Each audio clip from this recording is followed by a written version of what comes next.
The alien orphan who ate from the trash until one human called her Princess *. The rain fell hard on the metal streets.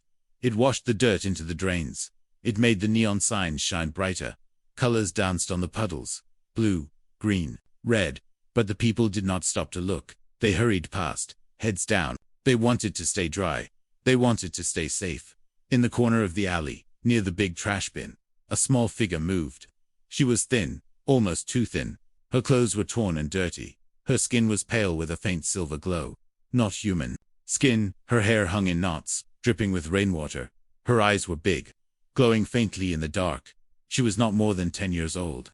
But she moved like someone older, like someone who had learned the hard way how to survive. The little alien girl dug into the trash bin. She pulled out half-eaten food, a piece of bread, a bit of meat. She sniffed it, wiped it on her sleeve, and ate. A dog ran past her, barking. She froze for a moment. Her hands shook. But then, she ate again. The people walking by didn't even glance at her. To them, she was nothing. Just another piece of the city's trash. But someone was watching. Across the street, under a flickering street lamp, a man stood. Tall. Wearing a dark coat, with the hood pulled low. He was human. The only human in sight. His eyes followed her every move. He didn't look away when she licked her fingers clean. He didn't turn his head when she bent down to pick a crumb from the ground. He stood still, like a statue in the rain. The girl felt eyes on her. She turned her head, slowly. Her gaze met his for a moment. The man didn't move. The rain slid off his coat. His face was half in shadow, but his mouth moved, a whisper she couldn't hear. She turned away and kept eating. The cold made her teeth chatter. Her small hands were red and raw from the wet air. Still, she searched for more scraps. A broken piece of fruit, a bone with a little meat still clinging to it. She chewed slowly, tasting metal and dirt. With every bite, it didn't matter. Hunger was stronger than disgust. The man crossed the street. His boots splashed through the puddles. The girl noticed and froze. Her glowing eyes widened. Her muscles tensed, ready to run. But he didn't rush at her. He walked slow, steady, like someone who didn't want to scare a stray animal. When he was close enough, he spoke. His voice was deep but soft. "Hello," he said. The girl didn't answer. She looked down. He took something from his pocket, a small package. Wrapped in paper, he opened it, just enough for the smell to drift out. Warm bread, fresh. Her stomach growled loud in the silent alley. He crouched down, holding the bread out to her. "I'm not here to hurt you," he said. The girl stared at him. She wanted to believe him, but the streets had taught her that trust could kill. She stayed still, her bare feet pressing into the wet ground. "You don't belong here," the man said. His eyes studied her face like he was reading a story written on her skin. "You're special," he added. The girl almost laughed. Special. She was a hungry stray, nothing more. But the way he said it, it was like he knew something she didn't. He placed the bread on the ground between them and stepped back. She looked at it. She looked at him. The rain ran down her face. Slowly, she crawled forward. Her small fingers took the bread. It was warm in her hands, the first warm thing she had touched in days. As she bit into it, the man's voice came again. "Princess," he said. She stopped chewing. Her eyes lifted to his face. The word felt strange. No one had ever called her that before, not even when she still had her family. If she ever had one, she swallowed hard. "What did you call me?" she whispered. Her voice was rough, unused to speaking. "I called you princess," he said again. The rain fell harder. In the distance, a siren wailed. But in that small corner of the city, it was just the two of them. A human stranger, and a little alien girl. And for the first time in a long time, someone was looking at her like she was more than just another mouth to feed. The girl didn't know if she should run or stay. Her heart told her to stay. Her mind told her to run. The man didn't move closer. He simply watched her eat. And the longer she looked into his eyes, the more she felt like he was telling the truth, that somehow, in some way she couldn't explain. She was a princess, but in a city like this, being special could be dangerous. And somewhere in the shadows, beyond the alley, something else was watching. The city never slept. The streets were alive with noise, engines rumbling, alien voices shouting, the buzz of neon signs. But under the bright lights, the alley stayed dark. Dark enough to hide the things nobody wanted to see. The little alien girl sat in the shadow of a broken wall. Her hands clutched the last piece of bread the human had given her. She ate slowly, like each bite might be her last. She didn't trust kindness. Not here, not in this place. In this city, kindness was often a trap. Her name, once been something soft and beautiful, but now it was gone. No one called her by any name. They called her street rat, beggar, or nothing at all. She had learned to keep her head down. She had learned not to speak unless she had to. Out on the main road, strange vehicles moved past long, floating crafts. With sharp angles and glowing engines, aliens of all shapes walked there. Tall insect folk with glassy wings. Short, gray-skinned traders with 4 eyes. Armored reptilian guards. Most ignored the little girl. Some glanced at her with disgust. Others with pity. But no one stopped. The city was a hard place. Everywhere there were signs of power and wealth. Tall towers of silver and glass. Shining shops full of food and clothes. But none of it was for her. She lived in the space between things. The cracks. The shadows. The parts of the city no one wanted to think about. She had seen worse than hunger. She had seen gangs beat an old alien for stealing fruit. She had seen guards drag a crying child away for begging in the wrong district. She had learned to disappear when trouble came. The small were invisible, and sometimes, invisible was the only way to survive. From across the street, the human watched again. He had not left. He leaned against a post like he belonged there, but he didn't. Humans were rare here. Most stayed on their own worlds, and when they did come, they didn't linger in alleys. They stayed in the rich parts of the city, where danger was only a word. The girl didn't understand why this one stayed, or why he kept looking at her. She thought maybe he was a hunter. Maybe he had been sent to take her somewhere she didn't want to go. But if that were true, why give her food? Why call her princess? She shook her head. That word didn't belong to her. It belonged to the kind of people who lived in those tall, shining towers. Not to someone who slept under broken roofs. Not to someone who counted scraps as treasure. A shout broke her thoughts. Down the street, 2 aliens argued. One shoved the other. In seconds, a fight started. Metal pipes clashing. Voices yelling. No one stepped in to stop it. Fights like that were common here. The city guards only came if someone important was involved. The girl moved deeper into the alley.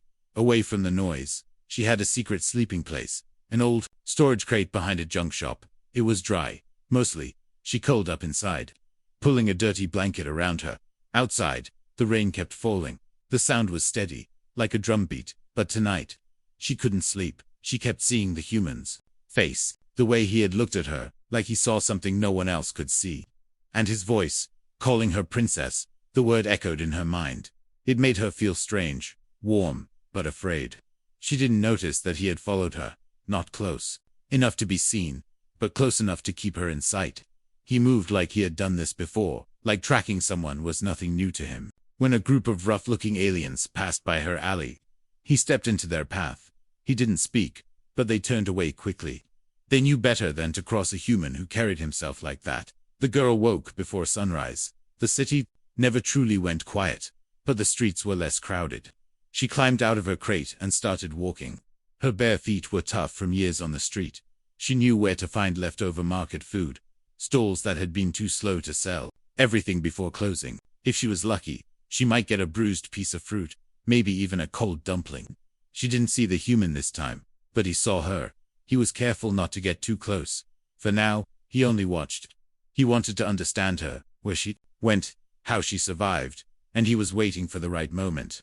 The moment to tell her why he was really here, because the girl thought she was alone. But she wasn't. Not anymore. And soon, the city would learn that she was far more than just a child in the shadows. The morning light in the city was not warm. It was pale and thin, filtered through layers of smoke and steel. The streets smelled of oil, wet stone, and old food. Vendors shouted in alien tongues, selling bright fruit, metal tools, and things too strange to name. The little alien girl moved through the crowd like a shadow. She was small enough to slip between legs and carts without being noticed. She kept her eyes down, never too slow, never too fast.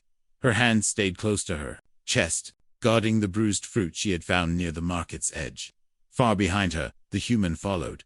He walked with calm steps, not pushing, not rushing, but never losing sight of her. He had been watching her for 2 days now. He had seen her sleep in the crate, drink from the broken water pipe. He had seen her steal from the trash and share with the stray dog that sometimes followed her. He had also seen the way the gangs looked at her, the way certain eyes followed her longer than they should, and he knew what that meant. Children like her often disappeared in this city, and no one asked questions when they did. By noon, the girl was tired. Her feet ached. Her stomach still twisted with hunger. The bruised fruit was gone. She sat on a low stone wall near an empty lot. For a moment, she closed her eyes. She didn't hear the human approach until his shadow fell over her. Her eyes opened. She tensed, ready to run, but he didn't reach for her. Instead, he sat on the wall a few feet away. He placed a small wrapped bundle between them. The smell drifted out, warm bread and spiced meat. Her mouth watered. Her eyes darted to the bundle, then to his face. "Why?" she asked softly. It was the first word she had spoken to him. He looked at her calmly. "Because you're hungry," he said. "That's all." She asked. "That's enough," he answered. She stared at the food, but didn't touch it. "What do you want?" she asked, her voice low. "Only to talk," he said. She gave a short laugh, dry and bitter. "Talk? No one talks to me," she said. "They do now," he replied. The girl studied him carefully, up close. He looked different from the humans she had seen on screens. His face was lined from years in the sun. One eyebrow had a thin scar through it. His eyes were sharp, but not unkind. There was something about them, something steady, like he would not look away, even if the whole city burned around them. "Eat," he said. She hesitated, then took the bundle. The first bite was too hot. She blew on it, and then chewed slowly. He didn't speak while she ate. He just sat there, as if keeping watch. When she was done, she wiped her mouth with the back of her hand. "You followed me," she said. "Yes," he admitted. "Why?" "Because I needed to find you," he said. She tilted her head, confused. "You don't know me," she said. "I know enough," he replied. He leaned closer, his voice dropping low. "You're not just some street orphan," he said. "You are more than you think." The girl frowned. "I'm nothing," she said. "No," he said firmly. "You're a princess." The word hit her again, like the first time he said it. It felt wrong and strange in her ears. She shook her head. "You're crazy," she muttered. But her hand, without thinking, touched the small birthmark on her arm. She didn't know why it had always been there. A faint mark shaped almost like a crown.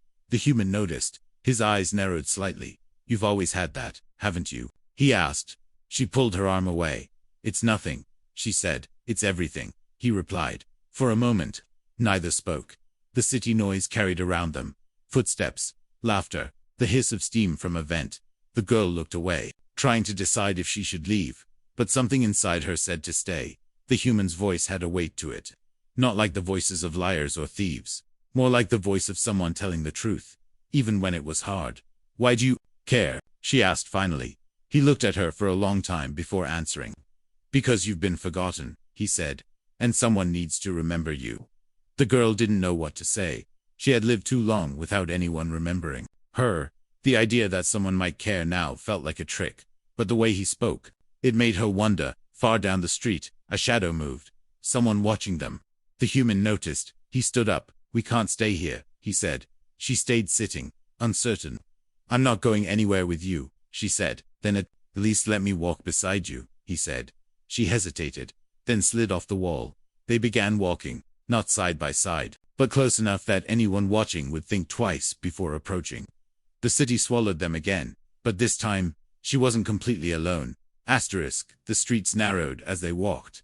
Tall buildings leaned over them, blocking out most of the daylight. Pipes ran along the walls, dripping water into shallow puddles. The smell here was worse.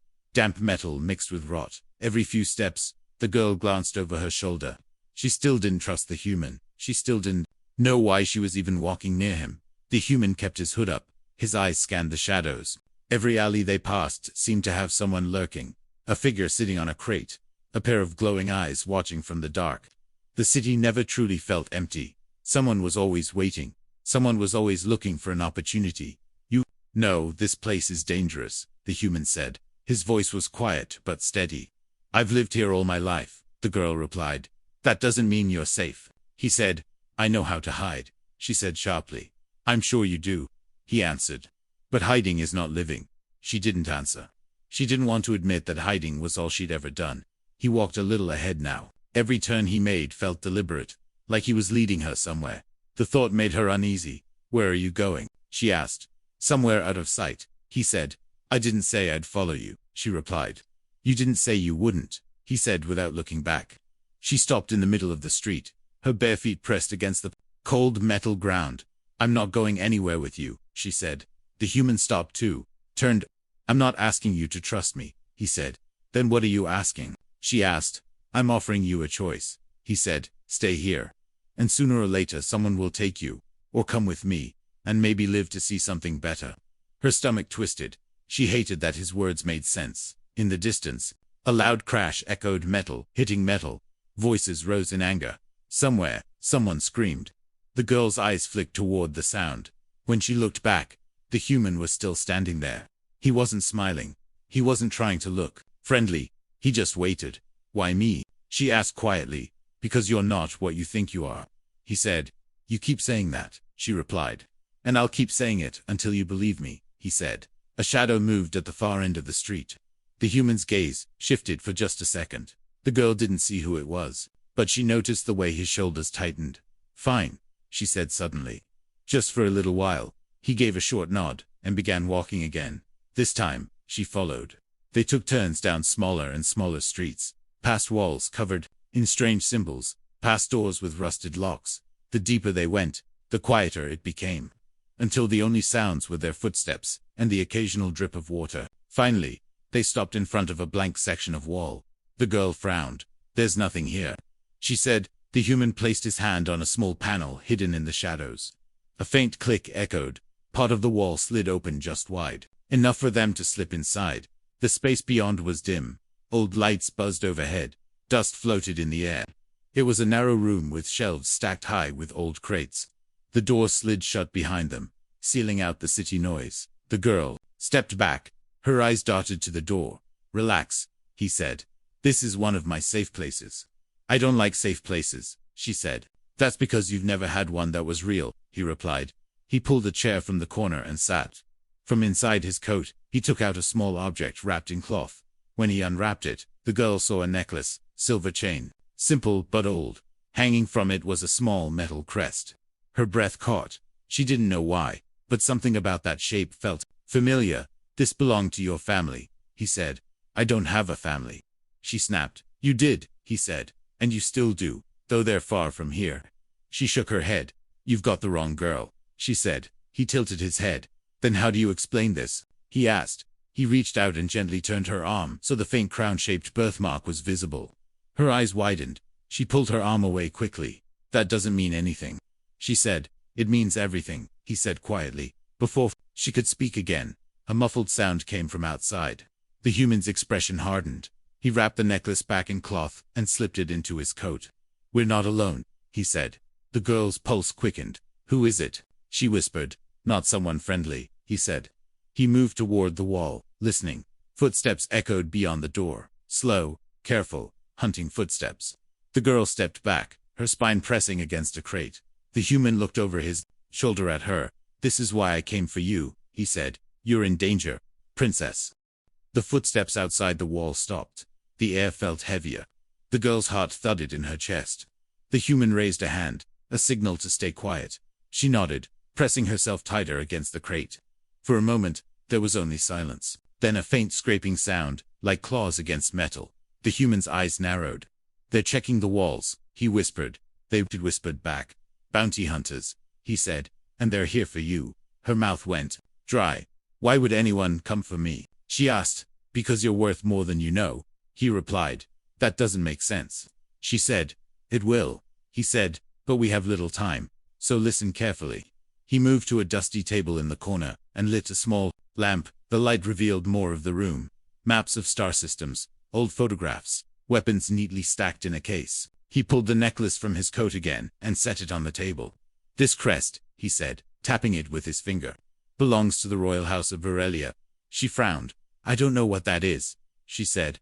It's a planet, he explained, a small but powerful one, known for its unity and technology. Until the coup. Her head tilted. Coup, she repeated. He nodded. A rebellion. Your family, the ruling family, was overthrown.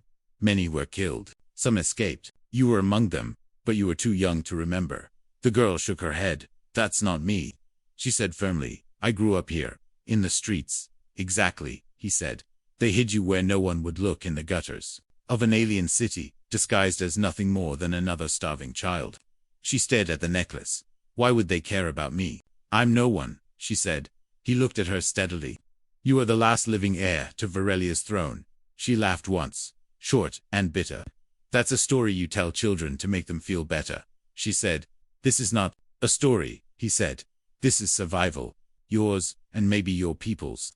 The scraping outside came again, this time closer to the hidden door. The girl flinched. The human kept talking, his voice calm. Your birthmark, he said, is the royal seal, passed down through blood. The necklace matches it. I was sent to find you. Sent by who? She asked quickly. Friends of your family, he said. People who have been waiting years for you to be old enough to understand the truth. She hugged herself. Her thoughts spun in circles. Hunger, fear, the word princess echoing, again and again. If this is true, she whispered, then why tell me now? Because the ones who killed your family finally learned you're still alive, he said, and they won't stop until you're gone. A sharp metallic clang rang against the outside wall. The girl jumped. The human stepped to the weapon. Kaysen pulled out a compact blaster. He checked the charge, then set it on the table within reach. They'll try to break in soon, he said. But before they do, I need you to decide. Will you come with me? Her eyes darted to the door. She could almost hear breathing on the other side. Where would we go? She asked. Somewhere safe, he said. Somewhere far from this city. Far from these hunters. And if I don't? She asked. His jaw tightened. Then I fight to keep you here. But they will keep coming. And eventually, I might not be here to stop them. The girl looked at the necklace again. She didn't remember a palace or a throne. She remembered cold streets, empty stomachs, and nights spent hiding from people who wanted to hurt her. But something in her chest, something small and buried, stirred at his words. A feeling she couldn't name. The footsteps outside moved again. A faint voice spoke in a language she didn't know. The human picked up the blaster and checked the door mechanism. They're going to force it, he said quietly. She swallowed hard. What if you're lying? She asked. He met her eyes without flinching. Then I'm risking my life for nothing. But if I'm telling the truth, and you do nothing, you'll lose more than just your life. The door rattled under a heavy impact. The girl stepped closer to the table, her eyes on the necklace. Her hand moved without thinking, fingers brushing the cold metal. It was heavier than it looked. She closed her hand around it. The human's voice was low but firm. Keep it. It belongs to you. Another crash shook the door. The girl's pulse raced. The human stepped between her and the entrance. Weapon ready. When I say run, he said. You run, and don't look back until I'm right behind you. She nodded, slowly, still gripping the necklace. Through the fear, through the noise. One thought kept repeating in her mind. If he's telling the truth, then I'm not just a girl in the shadows anymore. The door gave a final groan as something on the other side began to force it open. Asterisk. The door shuddered under another heavy blow. Dust fell from the ceiling. The girl pressed herself against the wall, clutching the necklace so tightly the metal bit into her skin. The human kept his blaster aimed at the door. His voice was calm but sharp. When it opens, stay behind me, he said. She nodded, though her legs felt like they might give way at any second. A low, mechanical growl came from outside. Then with a violent hiss, the door lock sparked and fell to the floor. The panel slid open halfway, before something forced it the rest of the way. A figure stepped through. It was tall, armored head to toe in dark plates, the helmet smooth, with no visible eyes. But she felt its gaze on her like cold metal. The hunter. It moved with slow, certain steps. One hand held a rifle unlike anything she'd seen before. Long, with glowing markings along the barrel. The other hand reached to its belt, pulling a small device that clicked open with sharp metal prongs. The human stepped forward, blocking her from view. Turn around and walk away, he said evenly. The hunter didn't answer in words. Instead, a deep voice came from the helmet, mechanical and distorted. Hand over the girl. Human, and you live. Not happening. The human replied. There was a long pause. Then the hunter raised the rifle. The human fired first. A bright bolt lit up the room, striking the hunter in the chest. The impact pushed it back a step, but the armor absorbed most of the blast. The hunter fired back, a beam of white energy, slicing past the human's head and burning a hole in the wall behind him. Move, the human shouted, pushing the girl toward the far side of the room. She stumbled but kept moving, ducking behind a stack of crates. The air filled with the smell of scorched metal as shots ripped through the shelves. Each blast made her flinch. Her heart pounded so hard she thought the hunter might hear it. The human moved fast, firing, ducking, shifting position. He kept himself between the hunter and the girl. But the hunter was relentless, closing the distance with each step. A blast caught the human's shoulder, spinning him sideways. He gritted his teeth, firing back. "Stay down," he barked, from her hiding place. The girl spotted a small service hatch low on the far wall. She crawled toward it, the cold floor biting into her hands and knees. "Here," she whispered. The human glanced, then nodded. "Go. I'll follow," he shouted. She pushed at the hatch, but it was stuck. The human fired again, sending a bolt into the hunter's leg. The armor smoked, and the hunter staggered for half a second.